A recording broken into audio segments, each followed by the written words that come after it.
అమ్మ చెప్పు, ఏమైంది? అమ్మ ఇంట్లో పరిస్థితి ఏం బాగోలేదురా. అల్లుడి గారిని 50,000 ఉంటే చూడమని చెప్పమ్మా.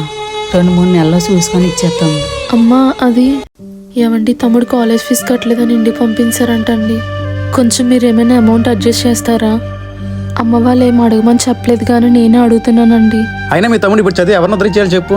ఏమండి ఏంటో నోలేస్తుంది. అయినా ఇప్పుడు నా దగ్గర ఏ డబ్బులు లేవు. ఉన్నా నేను ఇవ్వను. అమ్మా ఇప్పుడు మా పరిస్థితి కూడా ఏం బాగోలేదమ్మా. సారీ అమ్మ, ఏం చేయలేకపోతున్నాను. చెప్పమ్మా. అమ్మ అల్లుడి గారిని అడిగి అమౌంట్ పంపించినందుకు చాలా థ్యాంక్స్ రా. ఉండమ్మా, మళ్ళీ చేస్తాను, చిన్న పని ఉంది. ఏమండి? అమ్మ ఇంట్లో పరిస్థితి ఏం బాగోలేదురా. చాలా థ్యాంక్స్ అండి. థ్యాంక్స్ ఎందుకురా? ఆ రోజు నేను డబ్బులు ఎందుకోలో తెలుసా? మీ తమ్ముడు క్లాస్ని అటెండ్ అవ్వకుండా చెడుతులు తిరుగుతున్నాడంట. వాడు ఫీజు కట్టిన వేస్ట్ అవ్వలేదురా. ఇప్పుడు ఎందుకు ఇచ్చానంటే నా ఫ్యామిలీ డబ్బుల కోసం వేరే వాడి దగ్గర చేయి చేస్తే నాకు ఇష్టం లేదురా.